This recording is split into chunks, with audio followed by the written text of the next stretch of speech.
Hey, welcome to Dollar Views. I'm Brian Gillis. And I'm Stephen Montmanex. We're just a couple of Long Beach State film grads with a lifelong passion for cinema trying to put our money where our mouths are. And we decided to make our BAs mean something by offering our spoiler-free take on the latest film releases. Plus, any other media we've ingested over the past week. Whether that's the latest buzzworthy show, An album that's been on constant rotation, that indie darling no one can shut up about, a cute romantic comedy, or the latest Michael Bay masterpiece. we go over it all. $1 at a time. Don't you think your discovery was just too dangerous to share with the world? Isla! Isla!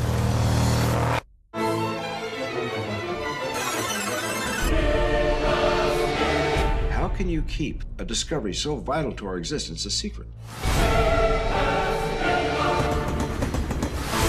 You proved the existence of an afterlife. I prefer to call it a new plane of existence. Do you feel responsible for all those people killing themselves? We opened the door for these people. Now we have to show them what's behind it. This is a Discovery, Charlie McDowell, the only Netflix original we've ever done an episode for that didn't feature star Adam Sandler in some capacity. No, don't forget Tallulah. That's a little different. Yeah, but It's also like, this was acquired by Sundance as well, so it's kind of the same deal. I guess, but it's like Robert Redford is in this movie. Sundance is his film festival. Mm-hmm. That's already kind of fucking weird as it is. No, but it's a And Sundance movie, though. I mean, I guess. it counts. It's still in that same league. There's still star power in Tallulah. There's Allison Janney. There's Ellen Page. You know, it counts. I guess it counts. Well, we've got 4 under our belts then. But it's not an original production. That what is there other than the Adam Sandler stuff? Like, I know that there's Bright coming out later, but what else have they actually produced? Because Beasts of No Nation was not made by them. They got the Marvel stuff, obviously, lots and lots of TV stuff. But in as far terms as of movies, yeah. well, it's like a movie series. They have that docu-series that just came out called Five Came Back about the American directors during World War II that took cameras with them and filmed. And I haven't seen it yet, but it has like Steven Spielberg and Guillermo del Toro and a couple other people who are talking about, you know, these are some of their favorite directors that went out in the field and came back. Frank Capra has to be on there somewhere. Yeah. It's a 3-part 1-hour series. To the best of my knowledge, there still isn't an original movie besides the Adam Sandler stuff until and Bright comes out. Also, the Kevin James movie. It's which just is a Happy Madison Madison one, I'm assuming, right? It's just Happy Madison production so far. Besides, you know, animated things, and because they have so much TV, like they did, even though they're called Netflix, they still did TV first. But this is like the beginning, even if they didn't make this one, of I think they're, you know, we talked about during 2 Cents last week. We're talking about like, oh, Amazon has all the auteurs, all of the art cinema people, and Netflix is just happy, just like making money. Okay, This is in between. I think. No, I mean, this is so arty, so artsy that like no one's gonna see it because Charlie McDowell still isn't a home name. But I'm assuming though that they part of it is that I know a lot of people saw The One I Love through Netflix, through streaming it, and that has and to it's have factored not on into this Netflix deal anymore. It's somehow. on Amazon Prime now. Really? By the way. Yeah, it's on Amazon what Prime. studio put that out? Was it Magnolia or? I want to say it was. Yeah, did you see that? Yeah, a while Okay, back. just checking. It was the Weinstein Company's Radius spin-off that they have, which, you know, is weird because I thought the Weinstein Company had an exclusive deal with Netflix. Well, they re-upped it, so maybe when those films come back to Netflix, so will The One I Love. But as of right now, at the time of recording, it is available on Prime. And, you know, it's a great starter piece, even though Charlie McDowell didn't write that one. He wrote and directed this film. It's still same fucking world making, just as strange, without ruining either of them. It's essentially, what would it be like if we made a Twilight Zone movie featuring a couple? It's both movies essentially. Well, I think the One I Love though has a bit more of a comedic touch. Like, it's, you know, even though it's Mark Duplass that's in there, it doesn't. I mean, it wasn't. Jeez, I don't even know what their production company is. It's not the Duplass Duplass Brothers usually. It's yeah, they didn't produce that. He does have that presence though there, and it does feel like it's in his league, even though it deviates from that. That one's just a little bit more whimsical, just by the nature, without going into it, of their couples retreat that happens on screen. Yeah. Whereas this is a very serious film. Like there are a couple of funny moments here or there, a couple of quips. But even though it stars, fucking Jason Segel, who we talked about on 2 Cents not too long ago, who's been absent from Hollywood, yeah, you were the one that brought that up, since the end of the tour. And he goes from being this big comedic dude, writing, friggin' Sarah Marshall, doing I Love You Man and all of these Judd Apatow type things after doing Undeclared and Freaks and Geeks. And then he brings back the Muppets. I'm so sad that he didn't come back for that sequel, even though it's all right. And yeah, he does the end of the tour, which is basically a swan song, and he comes back several years later now, and he just continues in that same vein, very serious. It's like he's reinventing himself as an actor, which I think is brilliant, because like he went back on Twitter after a several-year absence too, to kind of promote this film a little bit, and it really makes sense to me. I hope that he can get cast in something, because he's never been the leading man. Like, the Muppets is the closest he ever got to that. Friggin' Sarah Marshall is close to that. Yeah. Except neither of those is he, like, kind of... He's not necessarily serious, but you don't really, the end of the tour is kind of a weird one in that it's not... I don't think it's necessarily Jesse Eisenberg's movie. There's kind of... it's weird, because I think the story... It's a hangout movie. It would make it seem like it is Jesse Eisenberg's story that's being told, especially since it starts with him. That's a double billing. Yeah, but it really is. That's a two-person It's a tough film. one to call. In the same way that, even if he is the quote-unquote star here, it's him and Rooney Mara, and then also, Robert Redford, to a lesser effect, Jesse Plemons, Riley Coe. Yeah, great cast, which isn't surprising, but kind of is so for what Netflix has done so far. Even, yes, this isn't 100% Netflix, but even still, Robert Redford isn't a Netflix original film. Which is weird. He doesn't even do movies anymore. Like, the last film he was in, I believe, was All Is Lost. Captain America Civil War. I'm sorry, not Civil War, Winter Soldier. That came out like around the same time as No, that was All like Is Lost. right after. That was the year after. But like All Is Lost is like his last real movie, which I still want to see. I didn't check if it's on Netflix anymore, but I know it's like basically a silent film. And it's supposed to be just pretty captivating. It's either boring or captivating, depending on I would have to give it another shot, because I really didn't find that much in it, other than just it being a survival tale. Like there's a monologue at the beginning that kind of gives you a lot to project on it, but I just couldn't find that much to invest in. Without getting too into the story on this film, because we don't do that on this show, the discovery, as the name implies, is about the greatest discovery in mankind, that there may be an afterlife. And just the way the world reacts to that, when the film basically begins, it's like 4 million people have committed suicide to get there quickly. And so we're talking about something existential. We're talking about like the greatest discovery of mankind. What's your favorite discovery that's real? Like in our lives, like not in our lifetime, but just... like with what we live with, what's your favorite thing that has been discovered so far? Like what couldn't you live without? Jeez, give me a second to think that over. Why don't you start? Okay, we'll just keep on talking for a second, because mine's processed food. I don't need electricity. I could do with candlelight. Cars and transportation like that, not necessary. I could hoof it or ride a bike or something, but processed food, I don't have the energy every day to make a meal. Really? Yeah, seriously. Oh, I couldn't do that. Hell, maybe it might just be the moving image for me, because like I can make food. I live on by myself. Processed food is fucking bread. We're talking about mayonnaise. We're talking about everything you go to the store and buy, unless you go to a farmer's market. Okay, well, it's not like I grow food myself, but I'm talking about it's not like I'm processed food. Taking the Industrial Revolution and applying it to food. That.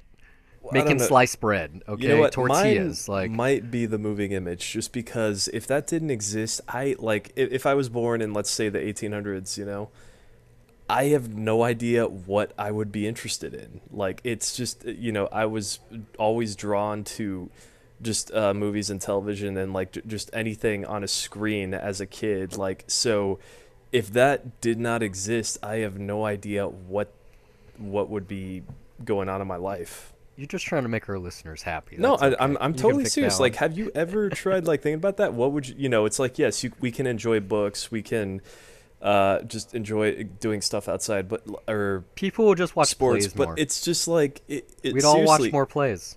Yeah, but if that didn't exist, first off, like we wouldn't be able to go to plays all the time. You know, that would still be a rare evening out. That would be an event, but it's I don't think so. Like if TV and movies didn't exist, if there was no digitized video or video period, and I think there would be plays everywhere all the time. Like, think about it. Every movie theater that we have, it'd be like a big actual theater with, and they wouldn't have like Broadway runs of plays. Like, it would be on the road constantly. It's like, oh, you want to see Hamilton? Five shows a week. All right, but like how many, you know, depending on what city you're in too, how many places would have a theater, you know, where there's various options? I think like there'd be theaters. It's like not like today. If you're in New York or London, you know, like that's what I'm saying. If there was no TV, if there was no movie theater, if you couldn't watch something on your iPad, like it'd be like back in Shakespeare's day, you know, like it would be the hottest type of entertainment. And even like your little humbug like farmer town would have some theater that someone like string together with a soapbox. Just saying though, your life would be radically different as far as what you consume for entertainment, you know, and it's just really tough to imagine. Like, and if because I feel like it would affect me a lot, you know. Like, I don't know what kind of person I would be if that didn't exist. Would be just so different in terms of what I literally consume. You know, even if neither of those exist, then it's like I could literally, I don't know, maybe I'd be a farmer or something. I'd have better knowledge of how to grow food, you know? Shit, I don't know. But I'm just, why this question? I'm just curious. Is the movie not interesting enough that, no, it's just, not to knock on your question, but. No, it's just a question just because basically the premise of this film is, what if something was discovered now? You know, like there's a line that happens that Robert Redford does where he's like, you know, first it was, I forget what he says first. He's like, it was the frontier, and then it was space. It was that the Earth, space, you know, first it was that we found first the Earth the was Earth was flat. round. Yeah. Yeah. And then, you know, like discovering or whatever, space, and now the discovery is the afterlife. And here's the thing, though, they never really prove that it's the afterlife. You don't have to prove it. No, it's just it's what they call it, and he doesn't even want to call it that at first. He says he wants to call it a different plane, but then they go off calling it the afterlife. So it's like, it's the science on this. It's a real plot hole for me, actually, because it's like you found this thing and you call it this, but you have no proof or understanding of what this thing is. So it's like even when you're discovering each detail, you realize that it's not what you're calling it. The idea is just that something has been discovered, and regardless of what it actually is, it changes the world. But they are calling it one thing specifically, and they're saying that's undisputed proof. That's what they're gonna fucking call it. You know, the characters, especially the people that have discovered this thing, have reason based on their the skeletons in their closet to want to believe in that. And wouldn't anyone want to believe that if you had reason to believe that you could record some kind of like apparition of like a cadaver's brain, that you would assume just automatically that it would have to be what happens after you're dead? But that's what they do later in the movie. That's not how they start out. So I don't, you know, there's never. Sure, it's a nitpick, because I mean, to be fair, I was never bored during this, but it's just like later on as I'm thinking about these things and what the movie's trying to say and the ideas it's trying to have, it doesn't really add up. And I never, you know, it's a good hook when you get that first scene, but then it's like, well, what is the point of this discovery? And like, what is it that got you to making that? Because I've spoken a few times just as far as depression on film, and yeah, this is a very dreary, just ugly, downbeat film, you know. And I don't know, there was just some things in the idea where it's like I didn't connect to, where it's like, okay, so people all of a sudden commit suicide. I'm just kind of like, yeah, I wouldn't do that. In fact, if there was an afterlife, I would be like, okay, I'm gonna have as much fun as I can here, and then just know that I'm safe. I wouldn't jump right into it, you know. Like it's the idea it's weird that they got that suicide ticker in almost every single public area that's shown in this movie that has the count. Like, think about how many people out there that are clinically depressed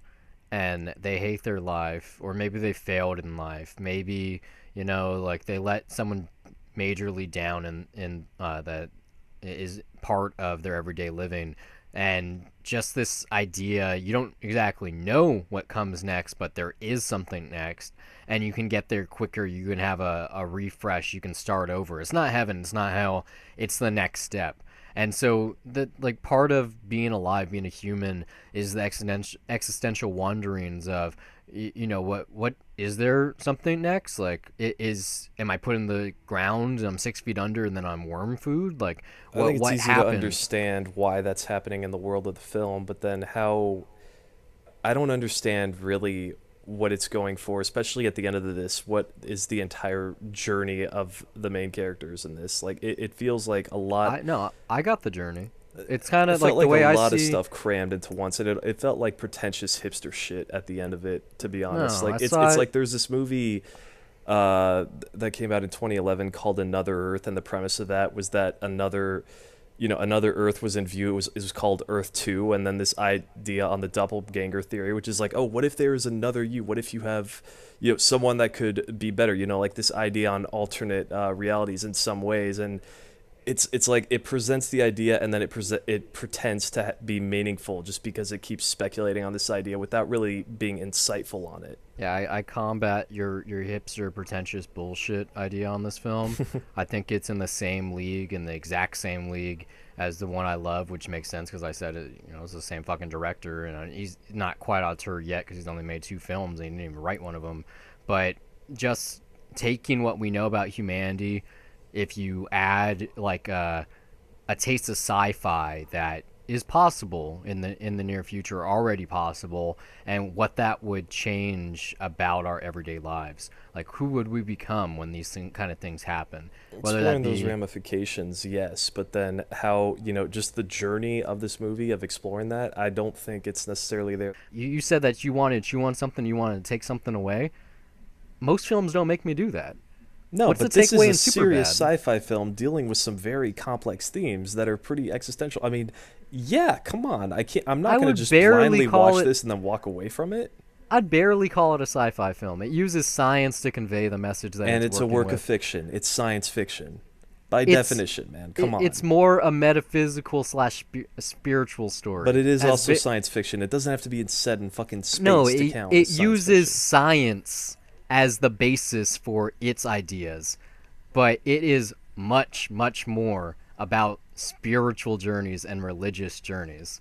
It's about the afterlife, even if you don't want to call it that, if it's not heaven or hell or whatever, if there's no religion at play here, or a different plane of existence, which would have made more sense if they were consistent with calling it that, like he said at the beginning, but he kept calling it the afterlife.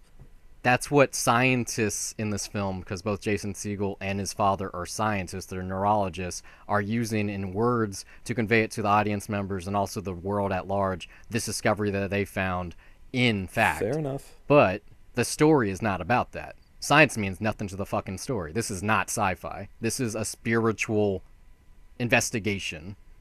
Like, it is not science fiction. If that's a genre you're looking for, if that's the one that you're pegging it on, that's why you don't understand the film. Like there is science in there, and it's a work of fiction. It's no, that this simple. Is not. It counts as science fiction. Yeah, it's trying to deal with other stuff, but I mean, yes, it is a very much a metaphysical journey, but yeah, it does fall under science fiction. Not even close to me. Like that disconnect for me from what you're trying to connect right now leads me to believe why you take offense to the film. I take offense to the bullshit ending of the film. That's like, I mean, you start off with one thing and then you say it's bullshit and then you pull off something out of your ass that wasn't even earned. That's my problem with it.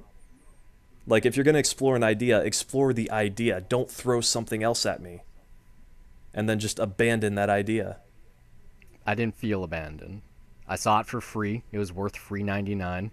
It was a good time. I've seen a lot worse that I've actually paid money for, including Power Rangers. Power Rangers didn't know it was going from point A to B to the final. It's called dollar views. The rating is I'd buy that for $1. How are you not going to base it on $1? Period. Because I'm not. When it comes to movies, anything, it's really my time. If I might pay for $1. Time is money. That's a real saying. That's a you know, maxim. see, I don't factor things of like, oh, I saw it in a nice theater, and it's like, hey, if the movie's not good, well, fuck it. I sat down, it was nice, it was air conditioned. I'm not looking at it that way. It's just I look at the art. I react to the art. The venue might have an influence sometimes, but at the end of the day, it's about the art. And I thought the art here was good, it was entertaining, and then it ended up being bullshit. So in other words, you didn't think it was worth your time.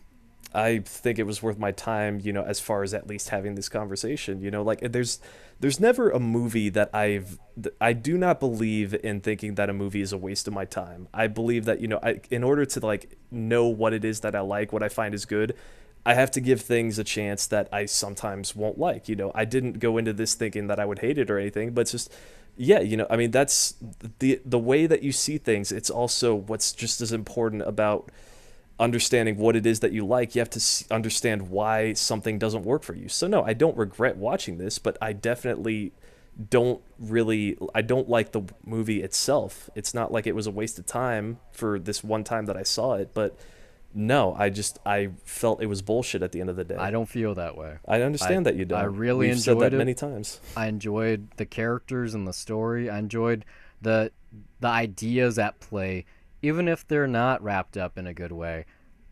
I'm not going to lie, it is a little bit messy, but I like that messiness. I like how that messiness is pretty much throughout the film, that it doesn't feel like a really polished film, and that makes sense because it's a Sundance selection, and better yet, it's a Netflix film.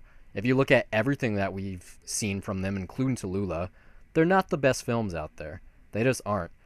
And for literally, like I said, what I paid to see this, yeah, I'd buy it for $1. Like, out of the library on Netflix that's available, including, as I alluded to, Superbad, like, I would, maybe it's because I've seen Superbad so many times, but if I had to take, an hour and a half, and I went, do I want to watch Superbad, or do I want to watch something else of this nature, I picked this one first, and it's the one that I sat through, and I really enjoyed what it made me think about. Like, you might not enjoy everything that it made you think about because you felt and I respect that you at least found something in it. Not every movie. No, I didn't find anything. You found way more meaning in this journey than I did. It's not like you were looking hard, but not everyone's going to see the same thing at the end of the day, man. It's more so I am fascinated with religious studies and religion and spirituality, and I've taken several classes that are related to those type of things, and I saw a journey on film that was connected to some of the teachings that I have studied. That's what it was. I liked how it tried to answer these kind of questions that the Western world has by using Eastern philosophies. That's what I liked. I really liked that. I think most viewers, when they watch this film, maybe won't be able to connect those dots because they don't know jack all about Buddhism or anything. Yeah, but that's your experience, though. Of course, you are bringing something to the table. Every person brings their own experience to any type of entertainment, but it didn't give me answers. I was able to take what I do know and find what he was trying to tell me. I take it, given when I was telling you about Buddhism and their idea of reincarnation, that it didn't necessarily connect for you, that you weren't 100% aware of that type of idea. No. I'm very, very much aware of it. If we're going into that, then I think it's poorly exemplified in this. It literally says it.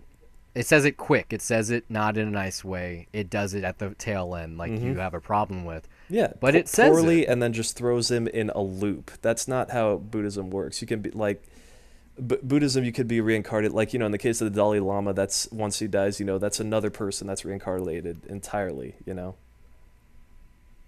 I mean, even in fiction, if you want to look at Avatar, for example, I mean, there's. It's like those are more spiritual ways that it's explored. Here it's like it's in a time loop that's not at all really religious. Really, like, what is this dealing with? Okay, like reincarnation and then time loops and then being stuck and trying to recreate the same shit. Like, it's fucking all over the place, man. It's very convoluted. I'm okay with that. I enjoyed all of the beats. I liked the characters and how they interacted with each other, even if it felt like wonky at certain places. It didn't feel like it was thrown together.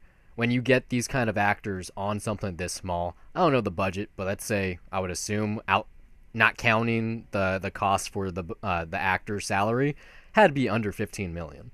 Okay, the whole film was maybe 50. I'm sure everyone took a budget cut.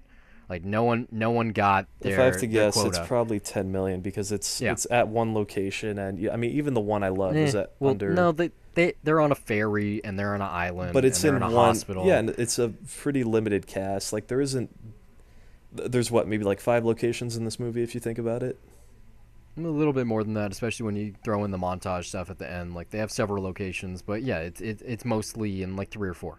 Like I would say it's like 10 to 15 million. It's a cheap movie, but just the actor salaries alone, if they didn't take the cut, would be like 4 times that. Like Robert Redford alone probably commands 20 million. Like Rooney Mara is probably 15 or something, Yeah. 10. You know, like this is a lot of people. No, they and did generally, this. They did this, I'm sure, because they wanted to. Yeah, they wanted to, and they saw something that they liked, Mhm. and I saw the same thing. You just did. I did not. And, No, and you know that this isn't the only version of that. I haven't seen it. I don't think you have either. But like the Light Between Oceans, no. people fucking hated that last year. It was funny because I was in Target earlier today, and they were playing it like on the big TV on the wall, trying to sell DVD copies. And what I saw, I was like, hey, I kind of want to see this, even though I was really let down by what Michael Sanfrance did with Place Between the Pines. I was like, I'll give him another go. I kind of want to see this one. Maybe I will. But no one liked that, except the acting couple, Michael Fassbender and Alicia Vikander. Mhm. They really did. And Rachel Weisz. Was she in that too? Yeah, she's in that too. I mean, hey, like some actors, sometimes they like to do the indie thing and just take a risk with it. Like it doesn't pay off every time. I'm convinced that this is one of the ones that didn't pay off, but you evidently enjoyed it way more than I did, man. I really enjoyed it for what it was. Like it's an interesting movie. I haven't seen something like this in a long time. Like it Have does. you seen Another Earth? No. Oh, well, I don't know. You might enjoy that then. You asked me 3 times. If I'd saw it, I would have said it the first time. Oh yeah, I saw that one. It's like I was talking to you, I think, while I was talking about it, so. I did not see that. Right. I saw the trailer. It looked like shit. I didn't want to see it. Yeah, it's in the same league as this, I would say. That's sci-fi. Like just the CG Are budget you sure? for 'Cause that it's other pretty Earth. Yeah, it uses, well, yeah, this is a long conversation, but it's also just as metaphysical as this. I got no interest in that one. That's All one of right. those films that came out that no one talked about, and Everyone talked about. well, no one that I know talked about it, and it just disappeared. If it was still on Netflix, maybe I'd check it out. Like something that I want to see that I have a feeling is in the same league as this one is that Mr. Nobody film with fucking what's his name. I kind of want to see that, but it's also 2.5 hours, and I don't have the time to watch that kind of thing for that long. Like this is a nice runtime. This was like 100 minutes, maybe a little bit less than that. And so to have like a weird little journey to put you on for a standard, or actually substandard now by today's standards, a substandard runtime, yeah, why not? I'll gamble on that one. Cool. Anything else you watched this week? Well, funny, all this talk about hipster trash, I think you might just jump on me for this one if you want. I saw Song to Song, which, it's that... Yeah, no thanks. Yeah, it's the latest... Terrence Malick movie that was supposed to have fucking Christian Bale in it, and he got cut. Well, he shot it for 3 days, but he was in another one, and they were both shot at the same time. The main difference is that I think Night of Cups, that was in L.A. mostly. And this one is shot in Austin, in the music scene. It has Michael Fassbender, Ryan Gosling, Rooney Mara's in it. And, I think, I think some of the jokes online is that, this is Terrence Malick's version of La La Land, which in some ways I guess can be true, because there is Ryan Gosling, and there's music, and there's singing, and hey, there's a romance in here. But, of course, then there's, it's not like it's centered around jazz or anything. But, yeah, I've been kind of distanced by the new stuff that Malick's doing lately. Like, Night of Cups wasn't really my thing. It was kind of Christian Bale just wandering around, just kind of bored and depressed. And yeah, it wasn't our thing. We did an episode. Yeah, I mean, it had a very nice vibe to it, though. Like, I kind of dug the experience, even though I didn't really dig the actual movie. I also got a kick out of the comedians all showing up at that one party, which was interesting. I guess he had a day where he just wanted comedians, to show up as extras. I don't know if you remember that, but nope. There's Thomas Lennon in there, and then Joe Latrugio just kept making faces at the camera. Yeah, and then there was the IMAX documentary Voyage of Time that came out last year, which was fine. But this one, to my surprise, I thought it would just be another one where I'm just like, Malik's doing his thing. But no, I really did love this one, even though it really isn't that different. But it really is about like loves that just kind of wander through your life. Like there's different relationships that are covered here, and some just come and go, and then they come back, and then in the meantime, there's an art career that these characters are trying to make grow and really get into. And I guess just that feeling of being young and trying to make it, and then the people that you go along with on the way for the journey.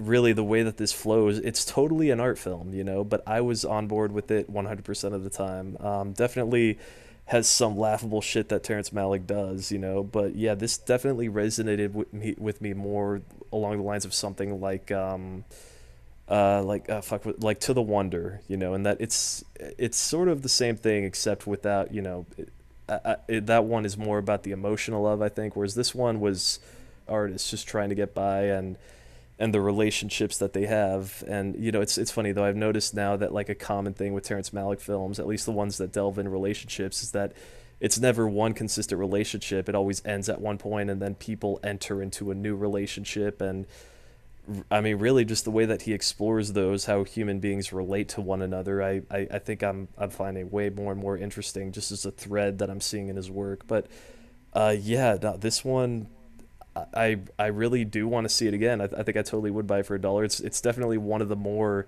better experiences that I've had for myself watching a Malick film. But hey, if whether or not you're going to be into this kind of filmmaking and just this kind of art film, if you've seen any work of Malick at this point already. So take that with a grain of salt. But yeah, this is one of the ones that I probably haven't enjoyed this much since Tree of Life.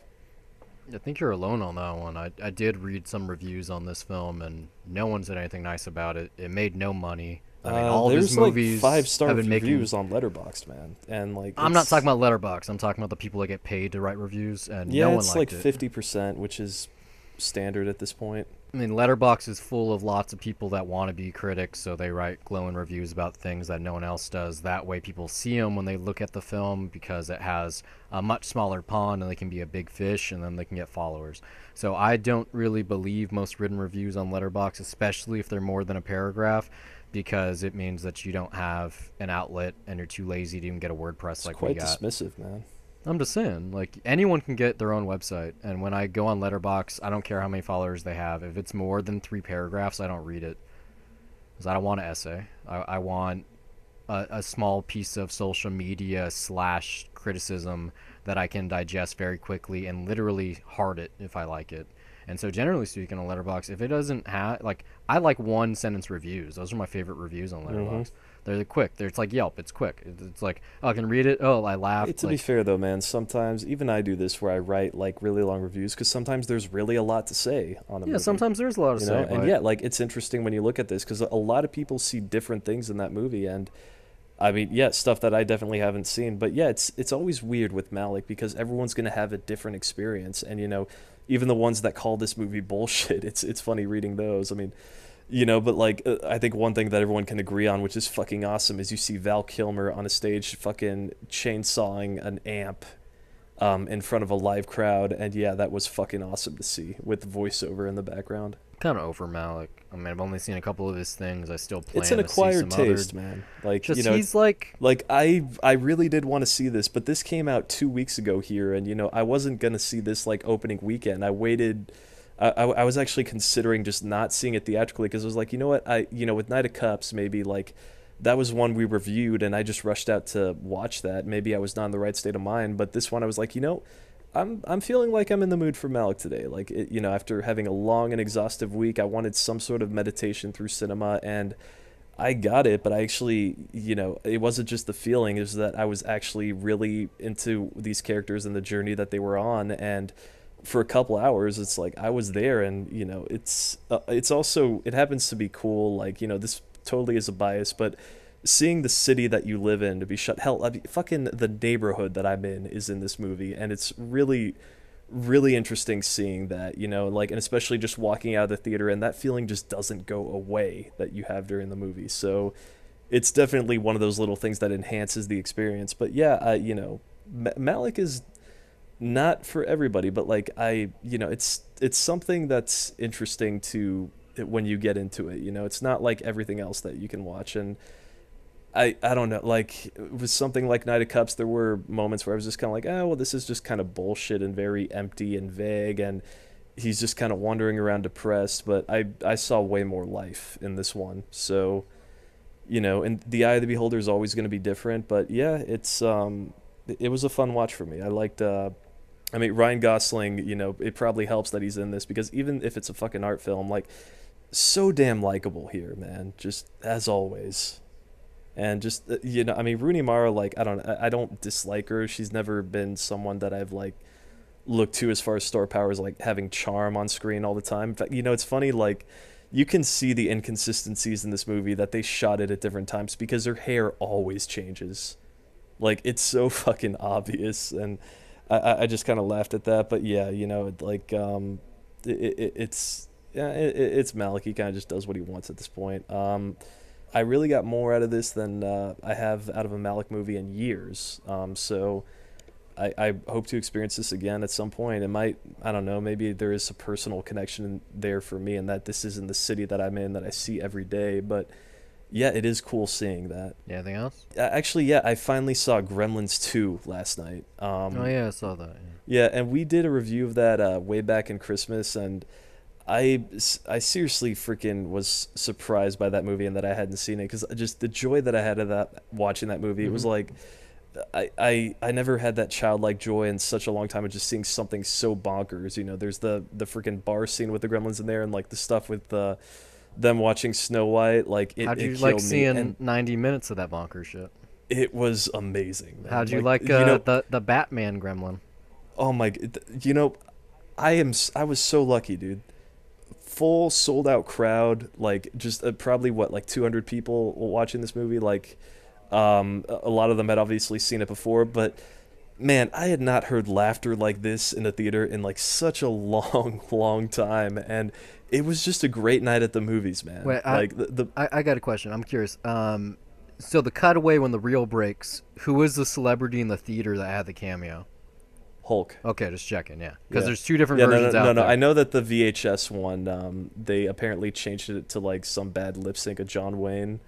And I actually did watch that clip later on, and it's still funny. But yeah, no, I mean, that right when that reel rips, and the Gremlins are like doing the Abe Lincoln thing with their hands, like that's probably some of the hardest laughs that there were in the movie, man. And I really freaking enjoyed that. Like, fucking movie, man. It is so batshit insane. They got a cross-dressing gremlin, because that was like one of the problems of the first film, that they're all dudes. So you finally get like 2 or 3 chicks. Just that, and just the way that it ends too, especially in that regard. But man, like I love the story that they had prefacing this, which was that basically they kept trying to get Joe Dante to make the movie until they said, dude, you can do anything you want. Well, please just make this movie. And then he stops and just goes, anything?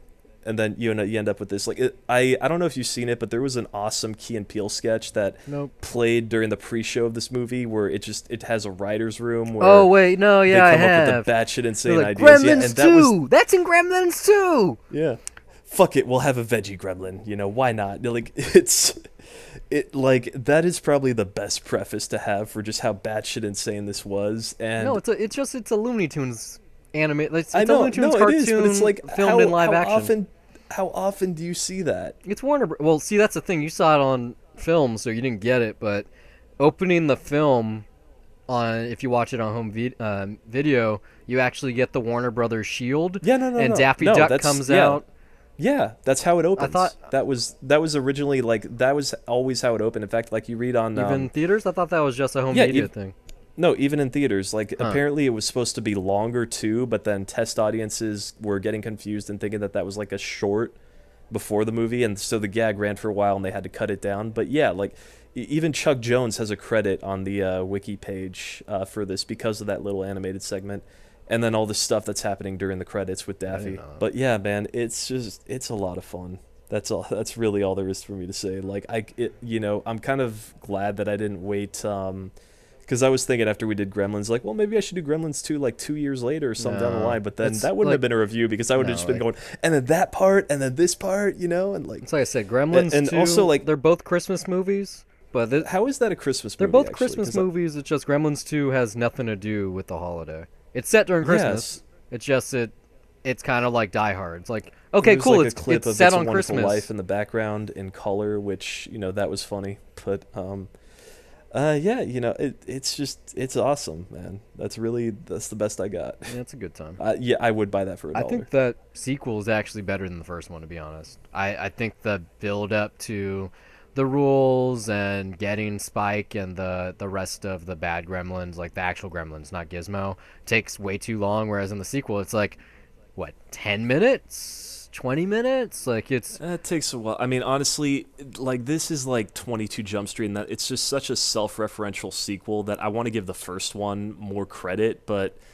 like I can't diminish this one either for what it is. Like it's just, you use the term bonkers. It's like, that's what it is, man. Like, I love how, even they reference stuff in the first film, or even just the reception that the first film got, like the gag with Leonard Maltin, or, references to like, that Phoebe Cates' Christmas story with her family that she has, and then how they bring that back up, and everyone's aware of how it's going to be very, very sad and depressing, and they just kind of stop it in the middle of it. Like, those gags are a lot of fun, but yeah, I think they would be kind of lost on somebody if they hadn't seen the first one. So I think I got to give the first one a bit more credit. It's an all right movie. It's just it's scatterbrained. It goes from being kind of like a family Christmas movie to like a E.T. type like creature and his friend type film.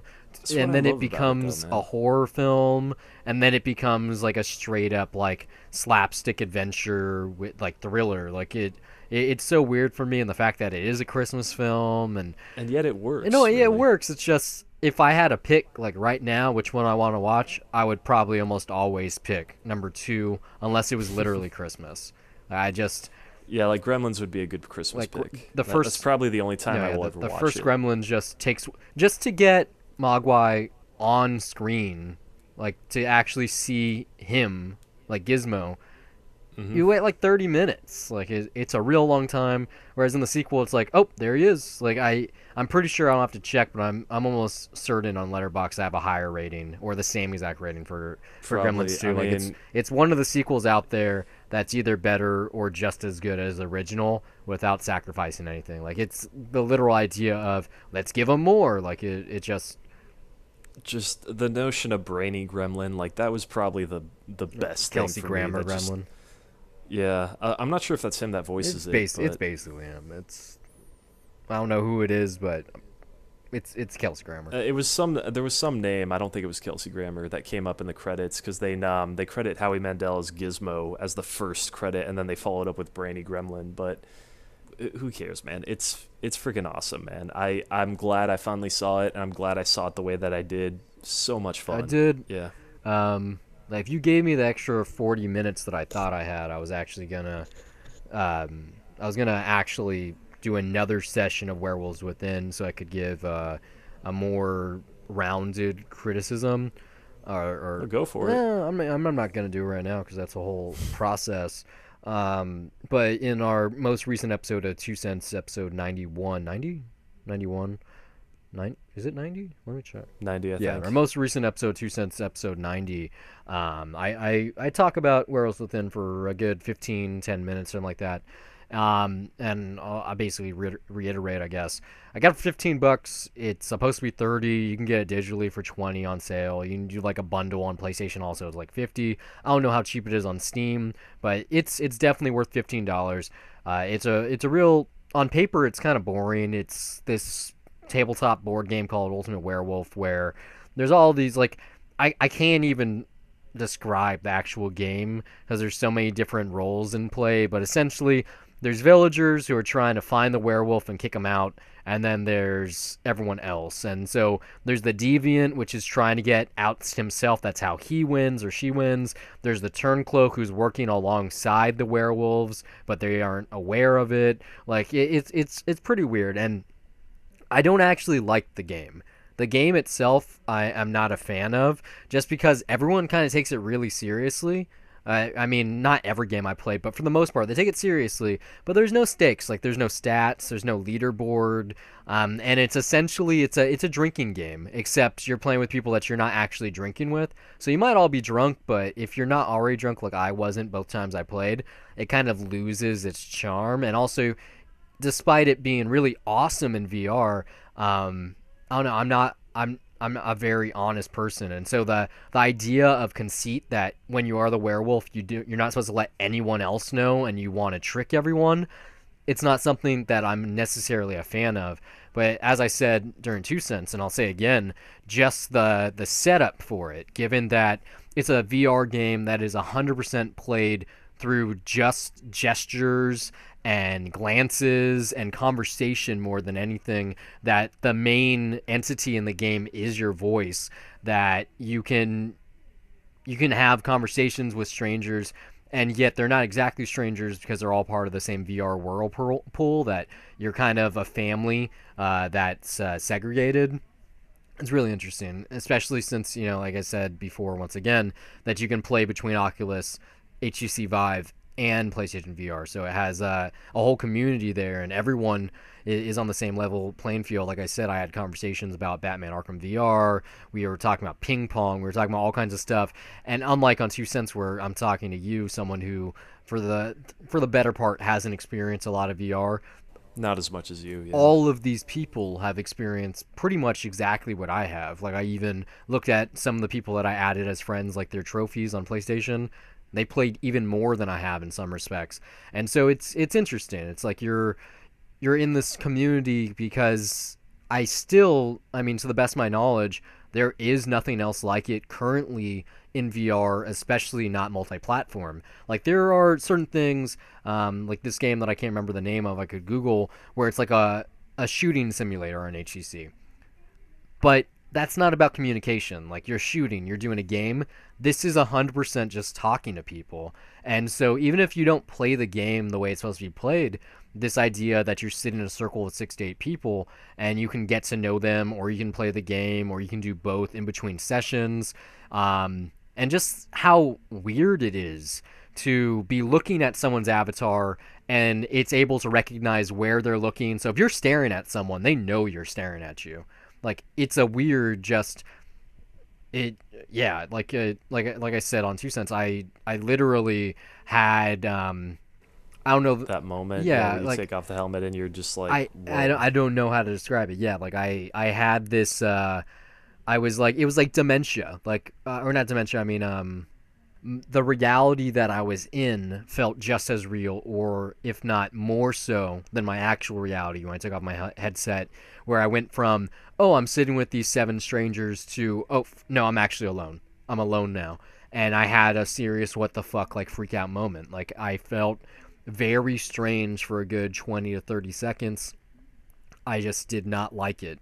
And it had nothing to do with coming to terms with the real world, but more so, I felt like I was actually somewhere. I was actually somewhere. Like, I was talking to people, and they felt like they were right in front of me, and we were all, like, on the same page, all playing together. And then when I snapped back to reality, I realized, oh, I was actually sitting here by myself, talking to myself, and other people could just hear me. It was a frightening experience, and it's like I said, I was scared that it happened, and then also, like, I don't know, like I wrote everything down as soon as I took the headset off. I want to do it again. The time I did it after, as I shared, wasn't nearly as good. The group that I had wasn't as good. So I think what time of day will change everything. The times I did it were Friday and Saturday around like 1 a.m. So everyone was drinking or doing drugs or whatever. So, it was like a party time. Like, everyone was kind of just having a good weekend.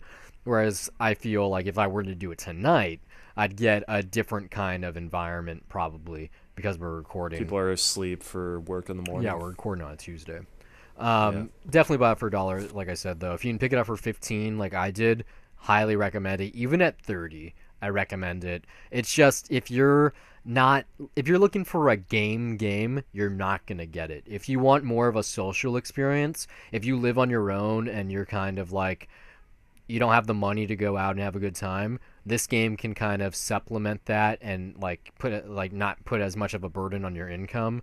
It is a good time. It's not something that I recommend you demo to people trying virtual reality out for the first time, because like I said, it's not a game. It doesn't really use controls. The setting that you're in is really cool. I didn't talk about that during 2 Cents. It's kind of like a Transylvania type thing. Like I said, the name of the game is Werewolves Within, so one of you is actually a werewolf, or up to like 3 actually. And so like the setting you're in, there's a castle out in the distance with like bats flying around it, and you're like villagers with like pitchforks, and like just the way you look and the clothes and everything, like it's like you're out of like Frankenstein or something, like the original Frankenstein. That's it. It's the only one location. In the main menu, it's like you're in the town square, and when you play, I believe there's 2 different ones. One, you're like all gathered around this pit that drops down to like a prison type idea, and then the other one is more like you sit around a campfire.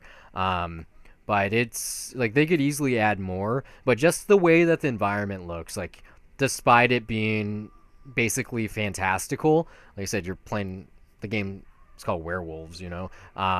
You buy into it, even though you look like cartoons. They seem like they're real people. Like it's uncanny. Like you don't need photorealistic computer graphics to trick the mind into thinking that your virtual realm is a real reality. This is proof that it works, and when the VR MMOs come out, when the more massively multiplayer just hangout type options, that because I would love this game a lot more if, for instance, in the same setting I could play like Uno or fucking Monopoly, or like if I had a choice of game just with people. Yeah, if I had a choice of game, it would be worth a lot more money. But given that it is this one game, it's like, okay. Like, I don't want to play this actual game all the time, but just the setup, the environment that you're in, not the literal one, but even still, yeah, like, it's awesome. Because the Sports Bar VR, for instance, there is no avatar. You literally see a headset floating, and you see controllers in the air. There is no sense of personality there. There is no facial structure. There's no eyes. There's no gestures. You don't see lip flap when people talk. It's even if you don't feel alone, you feel like you're within a video game. Whereas this one is like, no, you're part of a community right now. Like, these are people. Like it's I've never played a game anything even close to like it. It's really a special little thing. Something else that I did play this week though. Sly Cooper 2, I started playing that. If you remember, I think it was like 2 weeks ago I beat the first one. This one's not nearly as good as in my opinion. Graphically speaking, it's better. It has a much richer, like cel-shaded nature. In some ways, it actually kind of looks like a Pixar movie, just the art direction. But I'm not a fan of the gameplay. It's less stealth, and it's weird because I don't like stealth games. But this is like just like standard PS2 era platforming where you can just bang on the square button and you don't have to worry about dying because you're probably not going to. Like, I think I've died once so far. To put that in comparison, on the first game, I died like once like every 5 minutes or something like that on average. A couple of like game overs. But this is like apparently it's like way better, and I like voiced this concern online and people were like, oh, don't worry, just keep on playing, you'll like it. So I'm gonna give it a better chance. The better thing that I played this week, because Kendrick Lamar has a new album coming out, what was that, Thursday? I've listened to his whole discography again. Really excited. I listened to his Humble song, Stay Humble. I can't wait for the album. It better be good. I don't think it can be bad, but it better be good. And then just for completionist sake, as I alluded to way earlier in the show, I did do another Goodwill run this week. I got some awesome things. I got Night at the Roxbury, Kill Bill Volumes 1 and 2, another Good Eats DVD, also with the cookbook. This one is on takeout. I got the Death Race reboot, which is cool. And I was looking at the cover and it dawned on me, this is a Universal movie. It stars Jason Statham and Tyrese Gibson. It's essentially them doing the Fast and Furious stuff before Fast and Furious got rebooted into the franchise it is now. Oh man. Yeah, that's true. Yeah, like I keep forgetting that Tyrese is in that movie. It's super whimsical, over the top, like insane car violence with like movie's awesome. It truly, like, for all the Paul Worthless shit Anderson movies, like that one is actually fun trash. It's good. It's like I really like, I still have to see the original with Sylvester Stallone. I have to see that Roger Corman film, but yeah, that one's also fun. Yeah, when I saw it, I was like, hell yeah, that one's worth 25 cents. But almost all the ones I got this time were, I was talking about the 5 People We Meet in Heaven during the Discovery. I got that. I got the TV adaptation. I'm excited to see that. I've only read the book. I got Shrek. I got the special edition for that, so that's cool. I got another copy of National Treasure because you can never have enough. Smoking Aces. I don't even like that movie, but I'll give it another shot. And it was a quarter. And then I got 3 things, I also got No Reservations, which is a piece of shit. But I needed. Why would you? I needed a final pick. Okay, like in order to qualify. Yeah, like you need to get in groups of 4s. Like you can't, or else you're paying for it anyway. So I was like, whatever, it's worthless. I don't give a shit. And then I got 2 things that I actually haven't seen. Add to the pile of things that I haven't. Right now, I think it's 1, 2, 3, 4, 5, 6, 7, 8. 8 things that I haven't. So now it's a nice rounded 10. I got an adaptation of Neil Simon's Seems Like Old Times that stars Chevy Chase and Goldie Hawn. So I'm interested in that. It's never been opened, which is like a shitty thing to do. Someone bought this movie or was gifted this movie. They didn't take it out of the plastic wrap, and they donated to the Goodwill, which is like the weirdest thing to think about. And then the other one I'm a lot more interested in is called Land of Plenty. It's a Wim Wenders film that came out like, what year is this? 2005. It's put out by IFC Films. It stars Michelle Williams and John Dale. I just saw Michelle Williams. I saw Wim Wenders. I saw IFC Films. It's a little scratched, but I'm real interested in this one just because I've only seen like 1 or 2 Wim Wenders things, and I haven't seen any of his recent things. So very curious. I'll see if this one's good. It's not rated. Put out by the Weinstein Company, but I'd never heard of it. Yeah, I keep forgetting that Wim Wenders is still alive. Still alive and honestly. still making films. Yeah. Well, it's like that, and I'm always, if it's not Wings of Desire, I'm always shocked to find out what film it is that he's made. Like Scott Derrickson co-wrote this.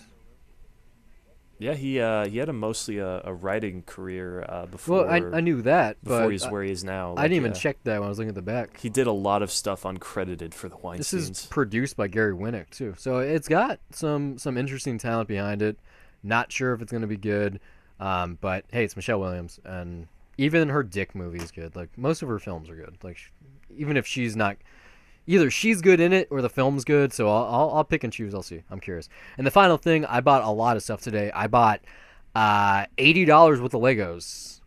I drove over the South Bay. Yeah, there's like a crazy good deal that I can't disclose because for personal reasons. But they, I was bragging about it when I was buying them for $1 at the 99-cent store. Obviously not that good of a deal. That was like a once-in-a-lifetime situation. But the packs that retail for $30, $30, $25, and $12, I was getting them instead at $15, $12, and $7. And then with some magic like tricks and shit, I was getting some of the $7 ones for $4. So I have an almost complete set of Lego Dimensions now. I'm in single digits now, which is kind of scary. I think I'm at like 8. So once I get those, hopefully I don't spend money anymore, but I doubt it. Yeah, man, be careful. No, yeah, I'm fine. Like I got money and I get paid on Friday, so it's like I know how much I was spending. But like just to put it in perspective, like I said, I spent like $80 today. The amount that I got is the equivalent of getting 3 of the ones that I purchased, and I bought like 12 or 11. So I got 3 times the amount for the price I should have paid. So, hey, like my whole collection, when you throw it in at the money that I've paid, like I should do a tally. Just the starter pack alone originally retailed for $100, and I got that for $45. So that plus everything else that I paid would be like the 2 story packs I have plus the starter pack is pretty much the price for everything I have. Which, hey, I got all the cool ones now. I got Mr. T from the A-Team. I got the Knight Rider pack. I got Sonic the Hedgehog. I got Gremlins, but I've already had that one.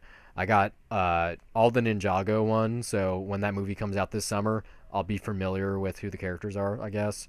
A lot. Too much. I'm still amazed that that's as popular as it is. Like, what, Legos? I know it's a thing, but to necessitate a movie of that? Well, see, this is a thing, and it's like I want to find out how big that is. I didn't mention it during 2 cents, but I already kind of said it either on this show or 2 cents. the idea that there's a Lego movie, like Lego Dimensions universe that's going on. Yeah, they said that at CinemaCon. They called Lego Ninjago the third film of the Lego Movie cinematic universe, which Jeez. totally makes sense because Wow. it's Lego Movie and Lego Batman, and those are highly connected. Well, Lego Movie also covers like everything. Everything, yeah. So So you yeah. got Lego Movie and Lego Batman, and then you got Lego Ninjago, and then Dimensions because it involves all three of those properties counts too. And they could just keep on making more of these. They got the Lego Movie sequel coming out. I'm sure they have more in the pipeline. They already have it on the Disney Channel. They have like the Lego Star Wars TV show. They could easily make a Lego Star Wars movie. They see that would be the trick though, because Warner Brothers owns this franchise. Would they allow that to happen? Like, would Disney be willing to share the profits with them? It's not unheard of. Like, Who Framed Roger Rabbit is proof that they're able to do that. That was Disney and Looney Tunes together on screen together. So, if the money is good and they're able to make a profit, I don't think Disney would say no. They would just probably, like, co-finance that one, or maybe Well, that and also Disney's willing to play ball with Sony for Spider-Man. right. So in So some way, yeah. that there's already proof. Like the rumor going around, there's been 2 years of Lego Dimensions thus far, and the rumor is that the third year is going to begin with Star Wars, which I really hope is true because the Lego Star Wars games are the ones that made the franchise popular in the first place. Lego, like Star Wars, was the first like Lego set that I bought in my life. I had an X-wing, and I think it's a lot of people they're just entryway into the building blocks, the games, and then also just like the multimedia franchise that's become because of it. So I really hope it happens because there's also rumors of Dimensions getting canceled because the choice of life genre has slowly decayed over the last couple of years. It boomed really big and then it just like crumbled. That's part of why I've been able to get so much for so little because I wanted it always at the beginning. I just was not going to pay the price. Like $30 for the Sonic pack that I got, or let me get Sonic and Mr. T and Knight Rider and like I got Cyborg and I got like someone else for $30. Like, what do I want to do? What do I want to do? Because the Legos, just the Legos themselves, these minifigures, most of them aren't available otherwise. Just like this, I'm not looking to sell them, but when I have my complete set, I could easily sell them all together for a lot of money.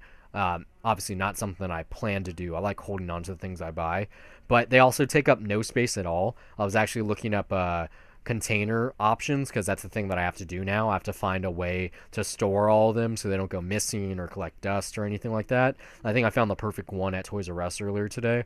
It's literally a container that looks like a big Lego brick.